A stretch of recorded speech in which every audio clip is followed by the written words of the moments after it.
Hello everyone, my name's Pete and I'm a computing lead and I'm also work for computing at school as an outreach manager. But previously, before I was in education, I actually worked at a particle accelerator, which is like a scientific laboratory, an exciting place where lots of research is going on. There's stuff around space science, there's stuff around particles, there's stuff around lasers. So really from a very early age, I've got really excited about technology and what it can do. But what's really important for me is it's about how can technology make lives better and how can we do things more quickly and more efficiently to make the most of our time that we have available. Well everyone, what we're going to do now is we're going to talk about new technology, which is really exciting. Lots of new things can happen with new technology, but of course people are very worried about new technology because they're worried about things that they don't necessarily understand. So what we've got today is we've got our worry monster and we've got a whole set of worries about new technology in here that we're going to look at. So here comes the first one. What have we got? Let's have a good old rummage. Okay, first one. What have we got? Oh, that's a great one to start with. Artificial intelligence. Now, artificial intelligence is technology that's been around for some time, but it has really developed recently, last kind of 3 years or so. It has really made massive leaps and bounds forward. So artificial intelligence is basically about a computer acting in a way that a human might. So we might not even know it's a computer because we might feel we're talking to a human itself. You can read up a bit more about this, but if you look up the Turing test, you'll find lots of videos and information on YouTube that will tell you a little bit more about this. But we're just going to start really basically by looking at what chatbots can do. Now chatbots we can talk to and it's almost like we're talking to a human, but it's a computer. And one of these uses that we have with chatbots is called super diagnosis. Now super diagnosis is where we can talk to a robot, we can talk to a piece of software online and we can type in our symptoms. We could even talk about our symptoms. We might be using our voice. And that chatbot will be able to tell us, a bit like a GP, as to whether we need to actually go and see a real GP, or it might give us a list of things that we can try to improve our condition that we've got or our illness. And it's a great way of not only of course saving lives, but it allows GPs to see the really serious patients that they need to see at that time. So that's a wonderful thing. We might all be in the future speaking to a chatbot that looks like a GP or even sounds like a GP but isn't a real GP before we even get that appointment, and that could be a wonderful thing. The other thing that chatbots are used for are for dementia patients or for anyone that may need some companionship. They may be lonely, may live by themselves, and these robots are existing in Japan at the minute. There's no reason they won't be spread more widely in the future, and they allow you to have someone to talk to, someone to share your thoughts with. It might be that they get to learn a little bit more about you over time. And isn't that a great way of using technology where you might not have anyone to talk to, but over time you've got someone who understands you a little bit more and you can have that conversation. Now, of course, this is in the very early stages, but great opportunities for the future as well for people who may be very lonely. Now, driverless cars always comes up when we talk about artificial intelligence because of course we've all heard of the Google car and how they self-drive, but there are things that we really need to think about. So with artificial intelligence, imagine your Google car's going along the road and there's a crossing and there might be dogs crossing, cats crossing, there might be humans crossing, there might be a parent with two children, there might be a police officer, there might be a unicorn, well maybe not a unicorn, but there might be lots of things crossing in front. And we've got to decide, can we brake in time? If we can't brake in time, where do we go? Do we go up the pavement? Is there going to be anyone there? Unfortunately, we might have a decision of which of these lives do we have to take. Difficult decision, but one we might use artificial intelligence to think about if we had to. So there's lots of kind of moral issues around this, but of course, again, that artificial intelligence, we would hope, would improve the driving experience. It will reduce the number of deaths on the road. So again, driverless cars is definitely something to look forward to as well.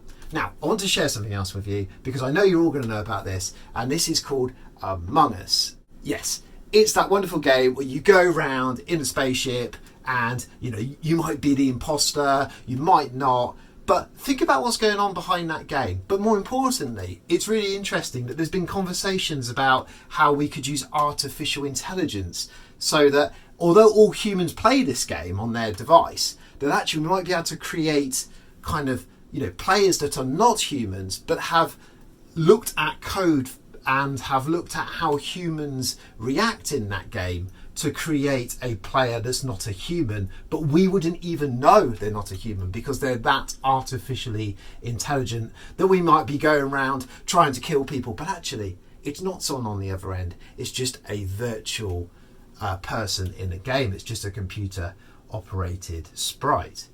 So there you go, a quick glimpse about artificial intelligence and how we can use it to move forward and how it can help people with their lives. Okay, so what's our technology number 2? And let's check our warrior monster for the second one.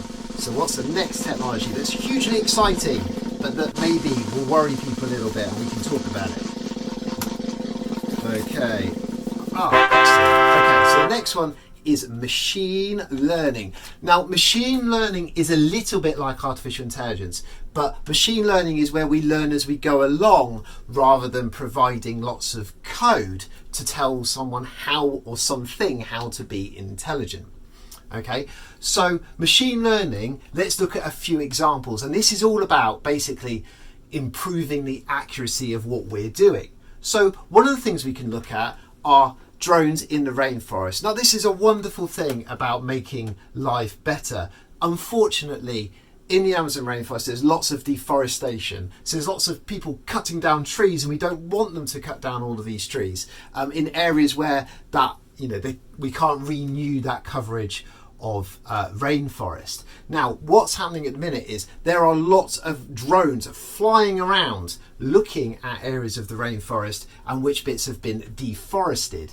And this is wonderful, isn't it? Because actually, as they go around, they can find out in swarms which particular areas might be at risk, what areas seem to be a hit all of the time. And by building up this knowledge, it means that they become quicker at finding potential, you know, people deforesting the rainforest, but also it means that they can learn over time, become more and more intelligent, be more and more effective, more efficient, and do more in that space of time and know exactly where to look. So that's one example of machine learning. Now, another one would be surgical robots. Now, surgical robots are so exciting. In fact, I've been able to see one of these in action, so it is really, really, really cool. And this is where we might, if you imagine surgeons sewing up a wound that you might have, okay, well, that's a very, very intelligent process to do. It takes time. The wound has to be sewed very, very well. But of course, it's kind of a job that needs to be done a lot of times in surgery. So this is where we can use robots to help us. And these robots can do this so accurately, but really excitingly, recently there's been some research in looking at some of the top surgeons in the world and how they sew wounds well. Now, they all do it in a slightly different way. They have different techniques and approaches, but by watching these videos over and over again of how they sew these wounds, we can combine, say, those 5 surgeons' approaches into one that's better than all of those 5 approaches separately. And a robot can learn that and can basically act as if there's 5 surgeons' brains going round. Of course, this is a great thing for people and saving lives. You may have heard of robotic snakes. Now, robotic snakes have come in, they've been around for a while, but they are developing as well. So this is where there might be an earthquake and a building's like collapsed, and we may need to find some survivors in sort of under rubble that we can't remove easily, and we need to find out where the survivors are so that we know what bits of rubble to remove to be able to find them. And of course, this is time critical. So robot snakes are able to kind of go through the rubble, but actually, because if you imagine every building that destroys, you know, looks different, we don't know how all the bricks are going to fall. So machine learning is crucial in that snake being able to learn where the rubber is, where the holes are, which bits it can get through, and obviously it's got a camera on it so that we can find the survivors. And obviously as these things get used over and over in time, they get much better at identifying kind of little nooks and crannies that they can get through in order to find life. So again, that's another great sort of example of machine learning. Okay, so now we're going to look at our third and final technology for today. And let's go back to our Warrior Monster to find out what the next one is. Let's have a good shuffle around in here, if I can get the zip open. Here we go. Deep. Okay, what have we got? What have we got this time? We have got very big data. Now, big data is another exciting development, and it kind of works alongside AI and machine learning. All of these three things really do fit together, but big data is about looking at existing data, so not learning new data, not coding in different patterns and algorithms. It's about finding and revealing patterns from huge amounts of data that exists already and doing lots and lots of processing. So this is using things like smart cities. So in Stockholm in Sweden, big data is crunched and looked at and analysed by computers in huge amounts of data to be able to make the road networks better, to be able to make public transport easier to understand and adaptable and be more dynamic for you and allow you to make journeys more quickly. It's used to make homes smarter, to use energy better. So smart cities is a massive topic of how, again, we can improve, try to improve the way that we do things and help the environment. Data science is a term that's thrown around all over the place. Really exciting. And this is about really getting this big data and kind of finding out things about it, like, and asking what if questions. Okay, so what if this, that tells us that this is actually happening at the minute. But examples of this might be, for example, we could look at polar bear migration. What an exciting topic to look at. We can crunch data from tracked polar bears about where they're travelling, where they're staying, where they're moving to. We can find patterns. And of course, that can tell us very much about their climate, the climate, and obviously where they live, their habitat, and where they're moving to, where they're not living anymore. And that can tell us lots of things about what we're doing as humans and how we're affecting their habitat.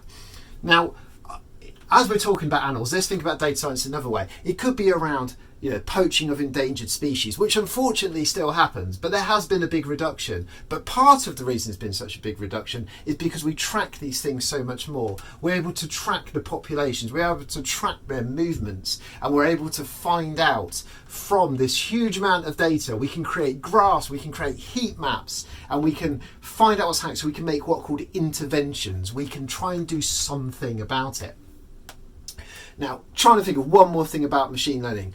Yes, biometrics, that's really exciting as well. So biometrics is where, we normally type in a password to get into something, or if we go to another country, people might look at your passport and look at your photo. Biometrics is where we use our kind of, our parts of our human body to represent ourselves. So it could be like fingerprints, or it could be iris from your eyes.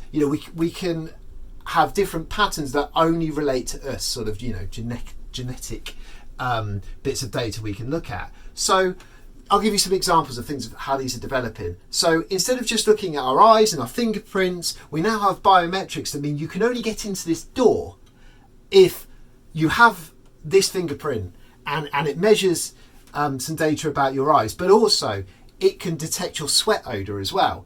And that's very unique for individual people. So for someone to have all of those bits of data would be very difficult. So that's a new development as well. And then there's something called gait biometrics. Now, gait biometrics is hugely exciting because, for example, how do we know if someone is who they say they are? Okay, well, you can change your appearance. What you can't do very easily is mimic how someone behaves. So for example, do they walk the same? So gait biometrics can take like different frames of how you walk and it can compare that to how I might walk. And someone might be pretending to be me, but actually they don't walk like me. So that may throw up a bit of an alert for someone to have a look at.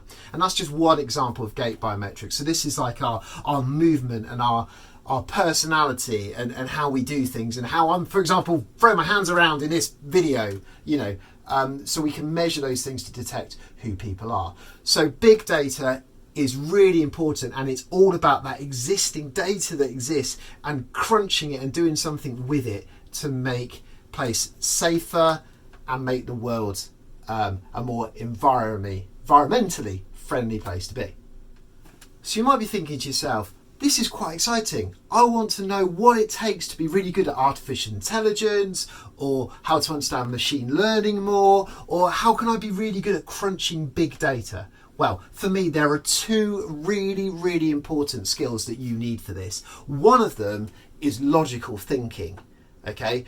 Logical thinking you do all the time. You do in science, you do in mathematics, you actually do in literacy. You do logical thinking all the time, and it's about what's called logical deduction. So it's about having all of these possibilities, and by reducing them down, you can find out the best way of achieving something that's really efficient, really quick to do. So logical thinking is really key. The other one is perseverance, and I think this is even more important. And this is the don't give up mentality, or what we call win-win rather than win-lose. So this is where even if we make a mistake, we learn from that mistake and we take time to think about how we could improve next time. But perseverance is also about not giving up at the first hurdle, and just to keep going and going, and actually really embracing that we might have made a mistake in the first time we did it, because we know going forward that's going to make us even better.